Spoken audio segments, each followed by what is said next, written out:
여러분, 우주선을 만든다는 것 쉬운 일일까요? 어려운 일일까요? 모양만 갖춘다고 다 우주선이 될 수가 없습니다. 비행기도 마찬가지입니다. 모양을 디자인을 해서 3D 프린터로 잘 찍어낸다고 해서 그것이 우주선이 될 수 없고 비행기가 될 수 없는 것은 더 중요한 요소가 따로 있기 때문이에요. 무엇이냐면 바로 그 몸체를 이루는 재료입니다. 즉 성능이 향상되고 특수한 재료를 사용해서 만들지 않으면 단순히 겉모양만 비행기이고 겉모양만 우주선이라고 해서 그것이 우주로 갈 수 있고 하늘 높은 곳으로 날아다닐 수 있는 것이 아니라는 거예요. 왜냐하면 이와 같은 강한 그러니까 비행기와 같이 우주선과 같이 특별한 일들을 감당하는 그러한 기체는 강한 강도를 유지해야 되면서도 그 무게를 줄여야 한답니다. 왜냐하면 많은 연료와 에너지를 소비하기 때문이겠죠.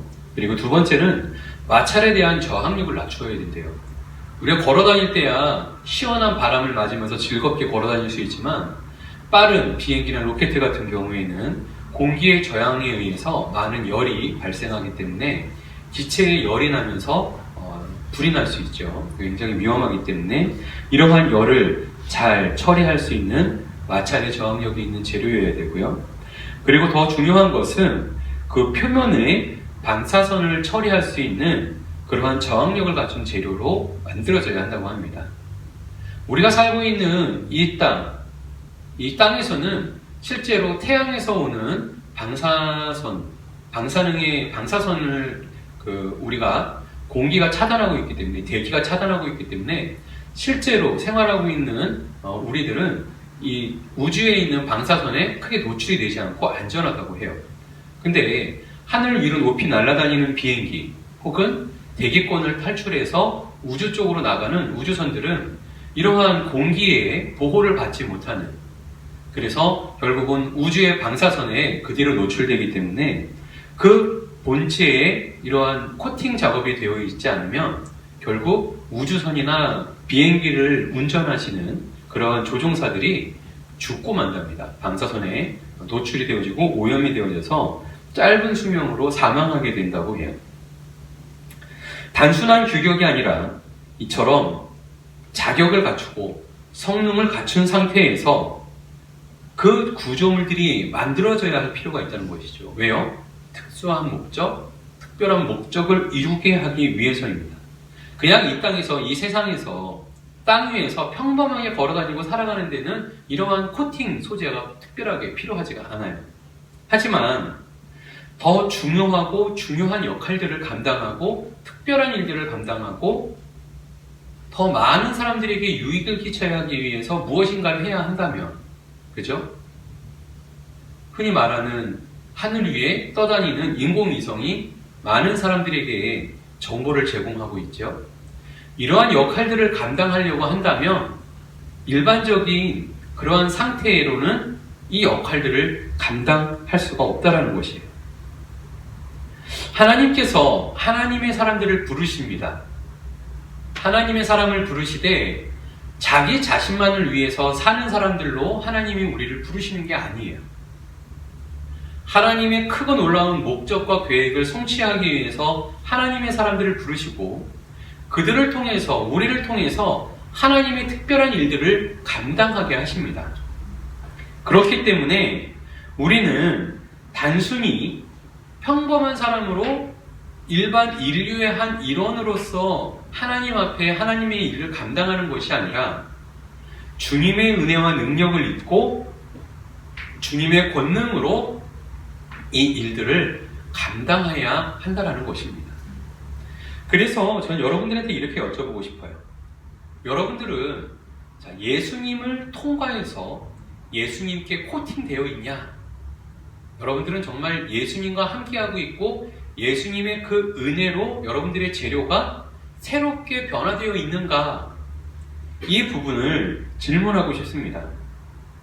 하나님께서 이스라엘 백성들을 선택하신 이유는 언약의 백성으로 그리고 하나님의 이 역할들을, 이 중요한 일들을 세상에 나타내게 하기 위해서 인공위성이 높은 곳에서 이 중요한 많은 사람들에게 중요한 정보들과 역할들을 계속해서 보내주듯이 하나님의 사람들을 하나님께서 부르시고 그들을 통해서 세상을 향해 하나님의 메시지와 사인들을 보내게 하신다는 사실이에요.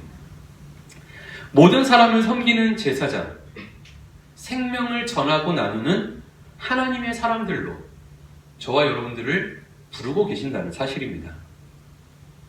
그래서 우리는 예수님을 통과하지 않으면 어떤 것도 온전해질 수가 없고, 우리가 세상에 이러한 나쁜 방사선과 같은, 그리고 마찰에 의한 열의 이러한 요소들, 그리고 큰 무게 때문에 속도를 낼 수 없는 이러한 여러 가지 문제들을 우리가 품을 수밖에 없다는 것이에요.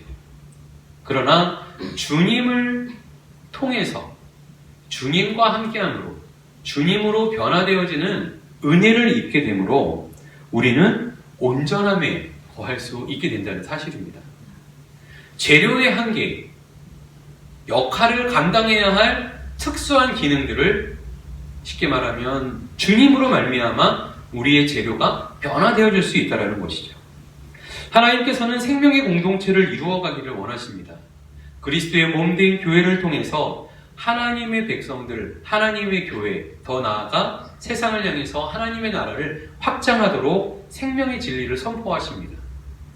이것은 하나님의 심판과 형벌, 하나님의 진노하심이 기초되어 있는 하나님의 복음에 있음을 우리는 말씀을 통해 보았죠.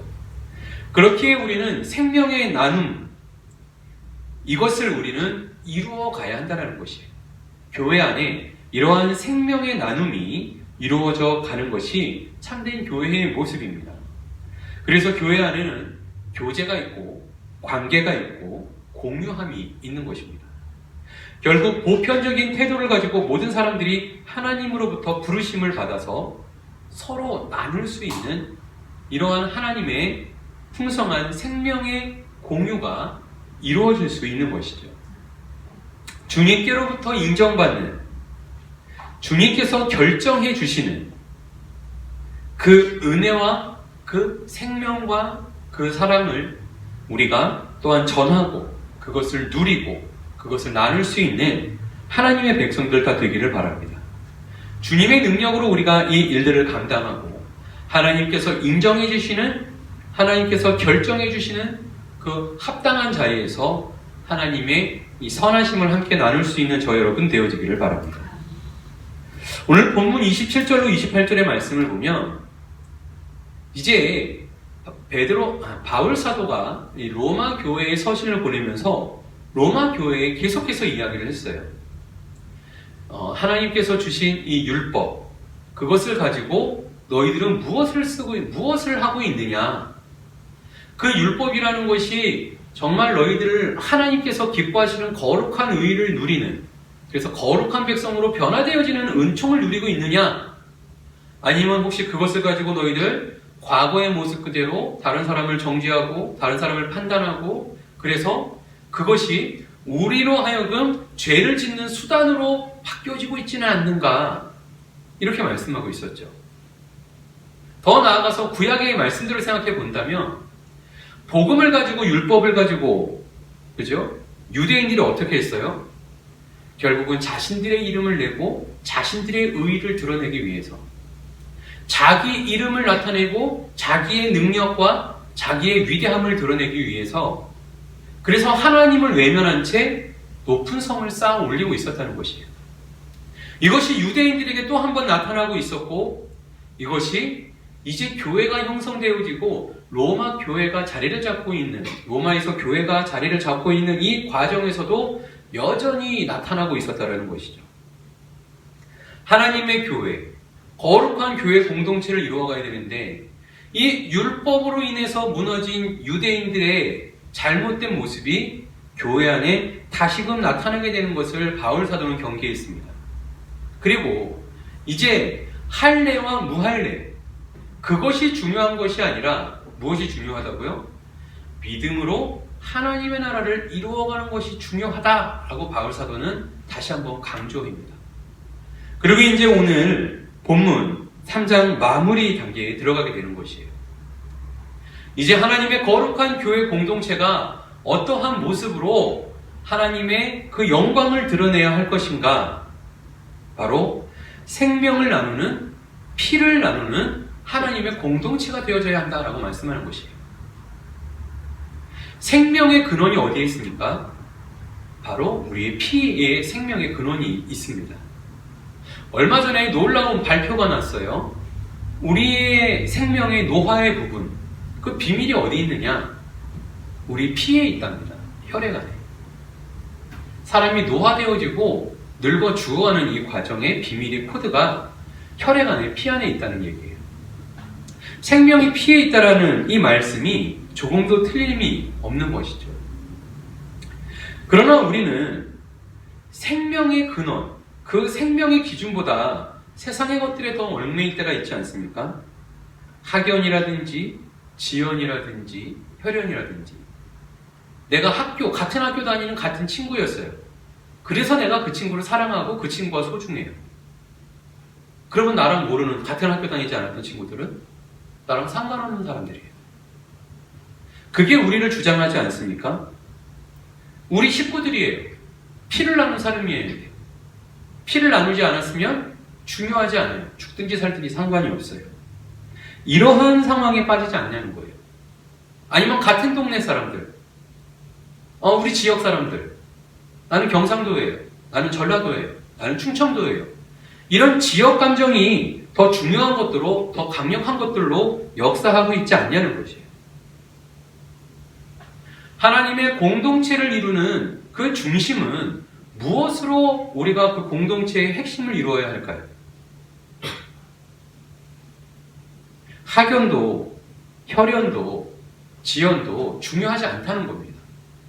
그러한 것들을 언급하는 것 자체가 부끄러운 것이고, 그러한 것들을 생각하고 있는 자체가 죄인 것이에요. 우리 안에 그런 생각을 차지하고 그런 행동의 태도가 나타난다면 그것 자체가 하나님의 교회 공동체를 깨트리는 모습입니다.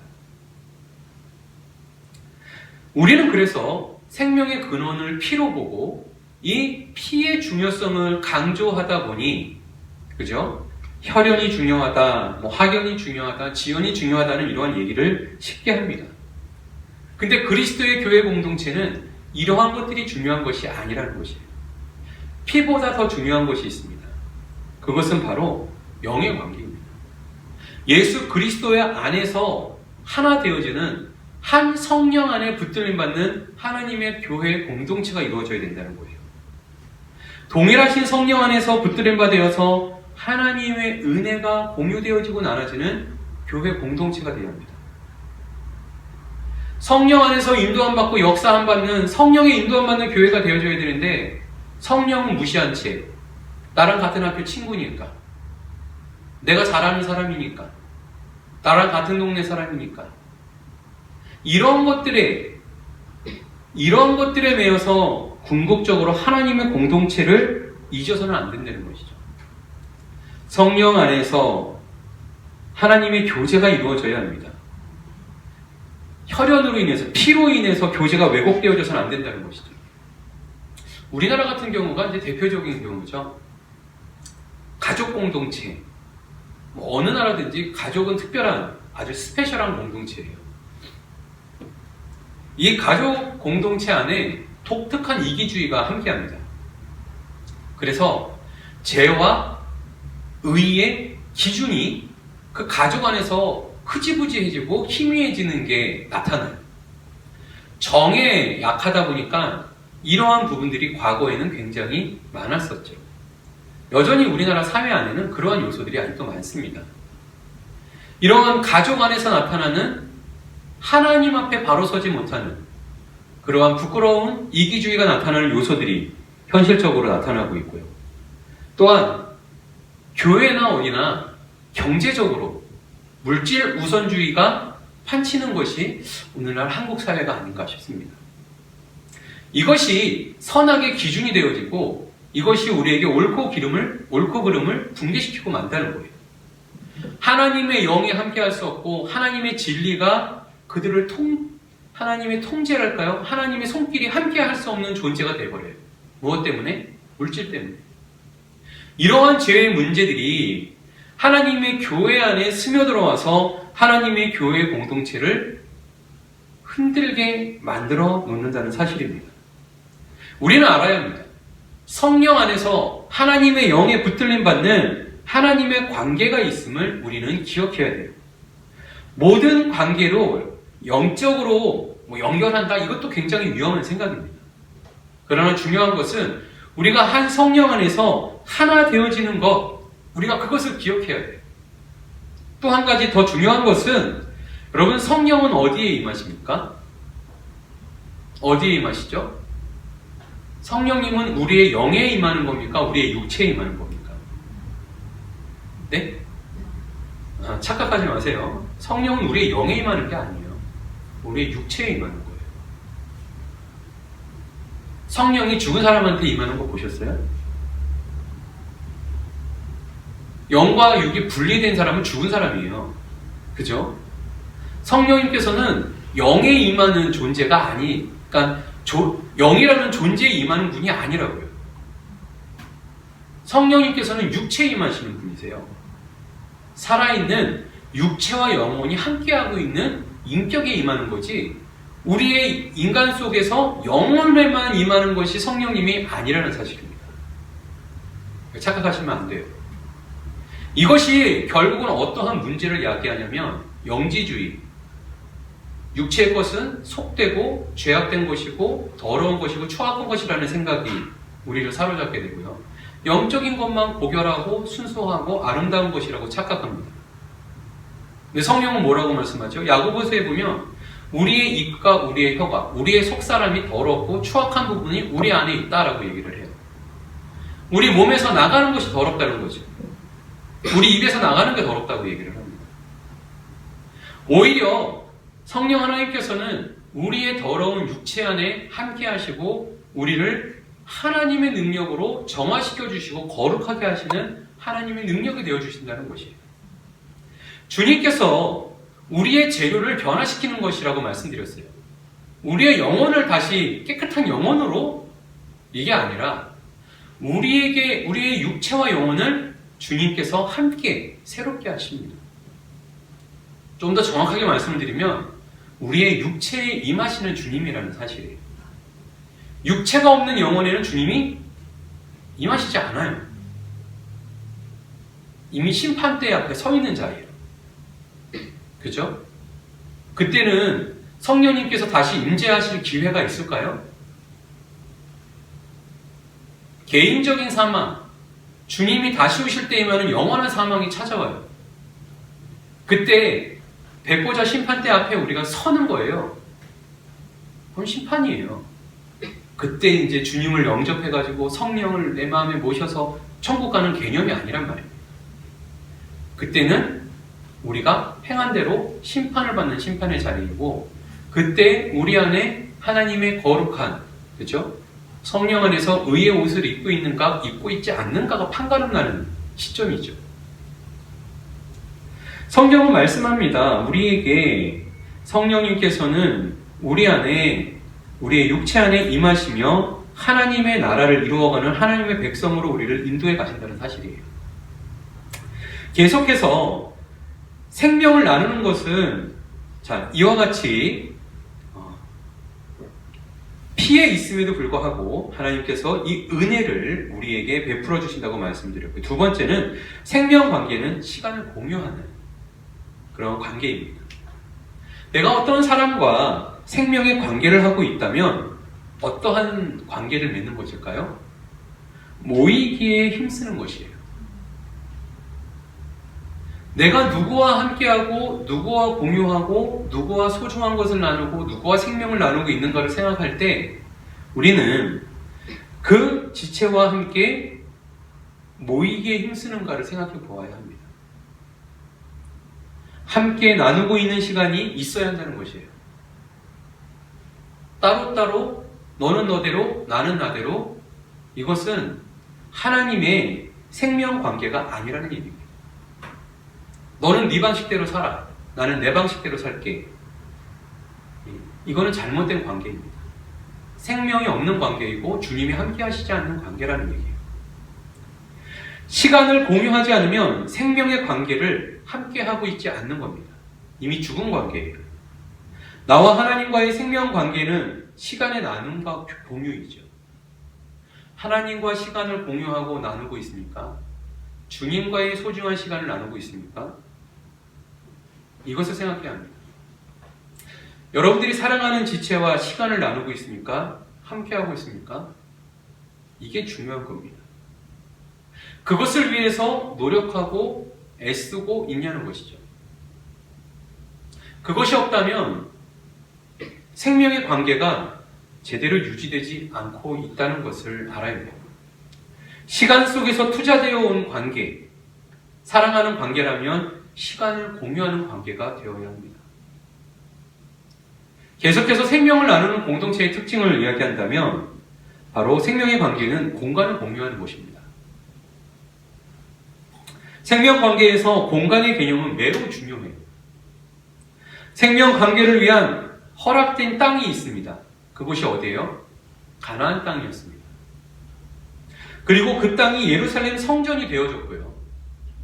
그곳에서 성전 안에 성소와 지성소가 세워졌습니다.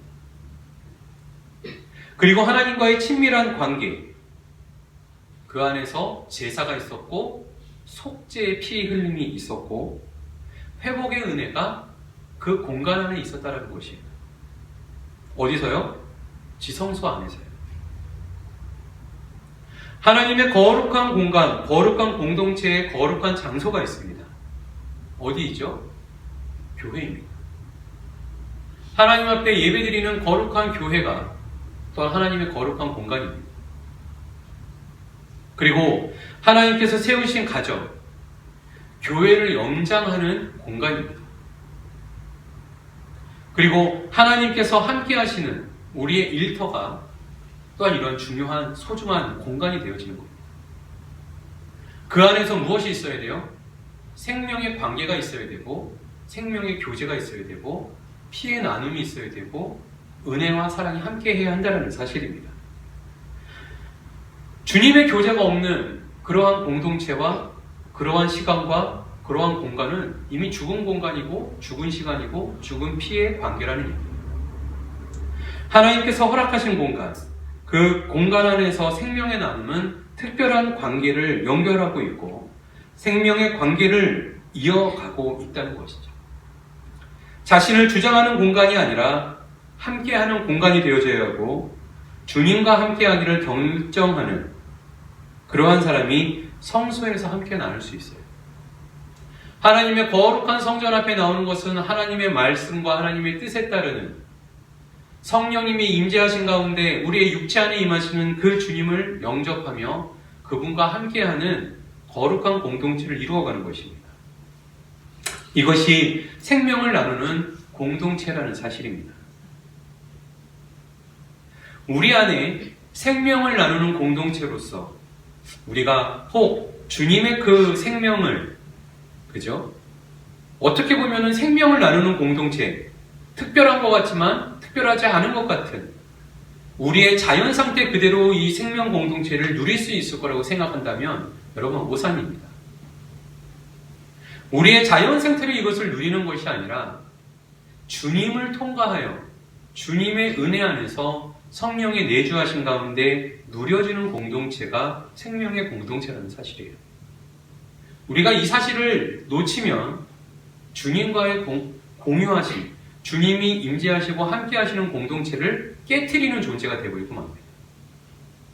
주님이 우리와 함께 하심을, 그 생명을 이루는 하나님의 공동체를 우리가 믿음의 눈으로 바라보고 따를 수 있는 저와 여러분 되어지기를 바랍니다. 계속해서 29절로 32절의 1절의 말씀은 너희들의 생명의 공동체는 과연 열려있는 공동체인가? 라는 것을 다시 한번 질문하고 있습니다. 하나님이 유대인에게만 하나님이겠는가? 또한 이방인의 하나님은 아니신가? 라고 얘기합니다. 의를 주관하시고 판결하시고 받아들이시는 분이 누구냐면 하나님이세요. 근데 유대인들은 어떻게 합니까? 자신들이 기준으로 율법을 사용해서 자신들이 새로운 것들을 법을 만들어서 자신들이 판단 기준을 만들고 정죄하고 거부하고 외면합니다. 성경에서도 없는 말을 자기들이 만들어가지고 자기 뜻대로 자기들은 거룩하고 자기들만 순수하고 자기들만 깨끗하고 그리고 세상 사람들은 뭐라 그래요? 더럽고 개라 그러죠. 예, 무섭게 말하죠. 너희들은 개 같은 사람들이다. 저리 꺼져라. 거룩하지 않은 더러운 사람들은 내 근처에도 오지 마라.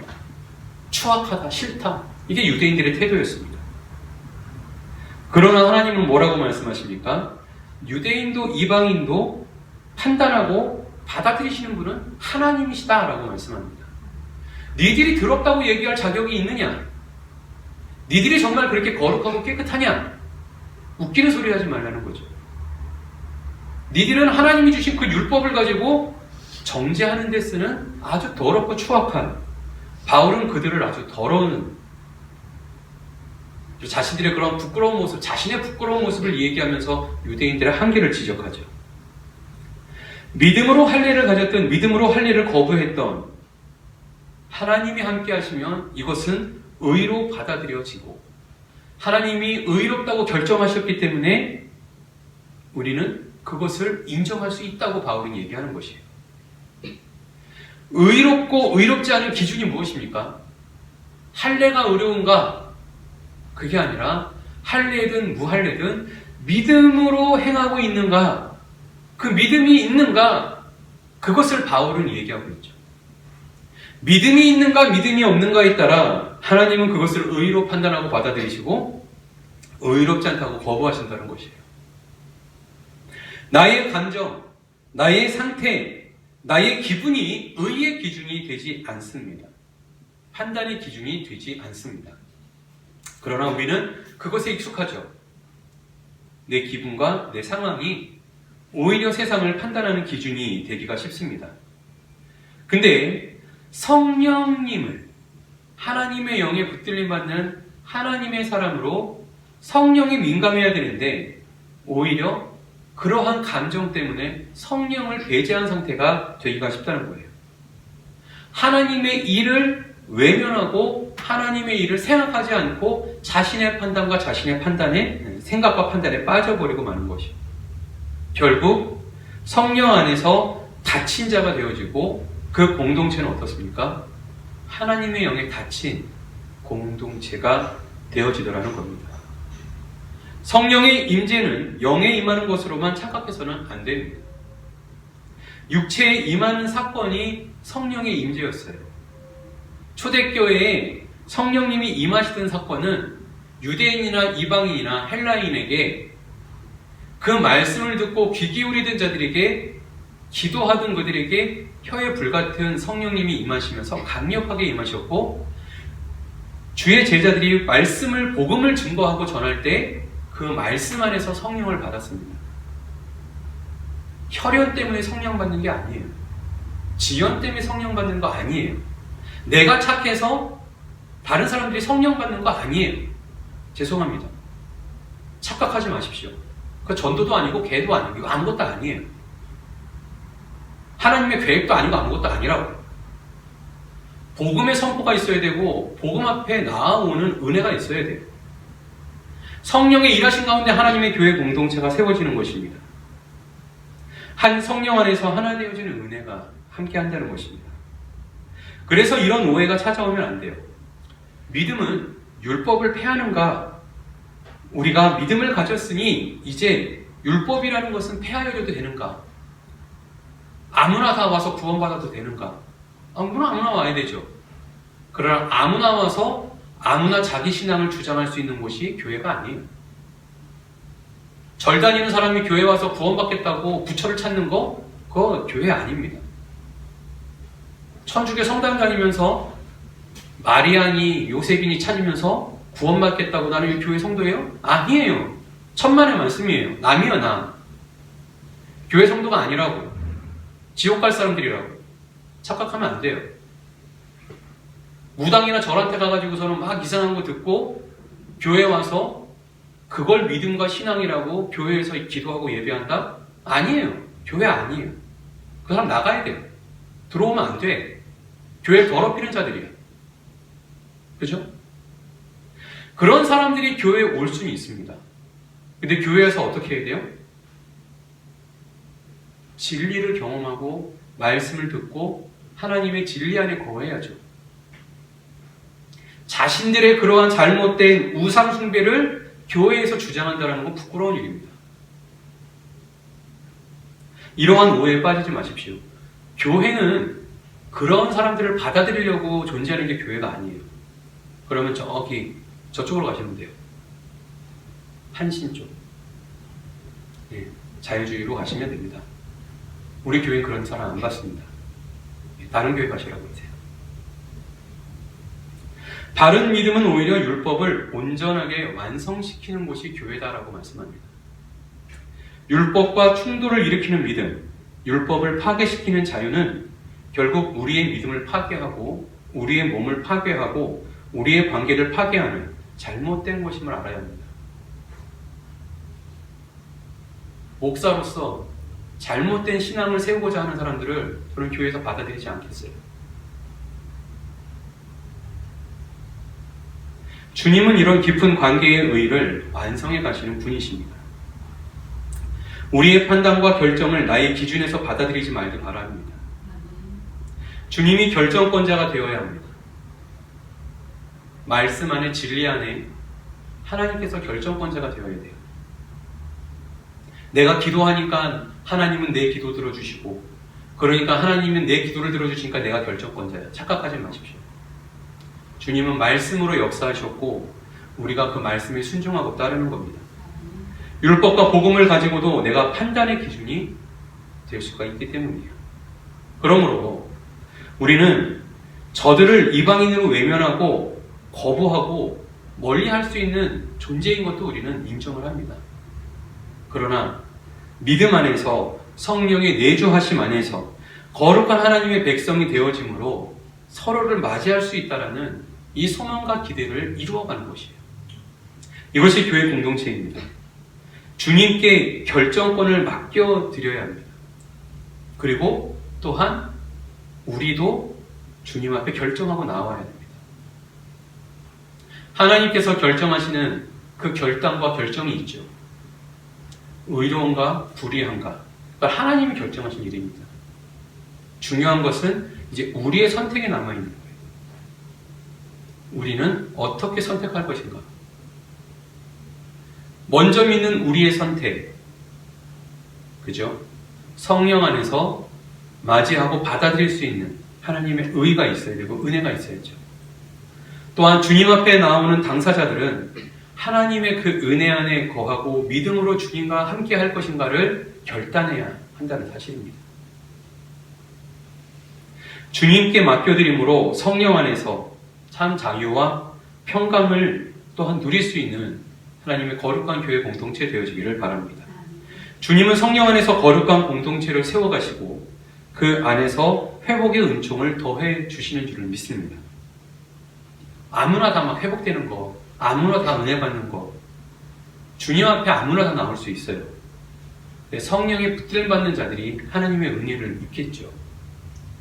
그죠? 교회에서 우상을 섬긴다면 하나님의 은혜가 임할까요?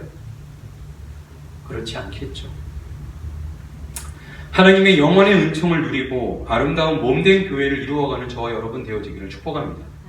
주님을 사랑하고 주님과 함께하는 복된 성도의 삶이 되어지기를 예수님의 이름으로 축복합니다. 기도하겠습니다. 고마우신 사랑의 주님, 은혜를 감사합니다. 주님께서 우리를 사랑하시고 생명의 공동체로 우리를 불러주시오며 함께해 주신 줄을 믿습니다.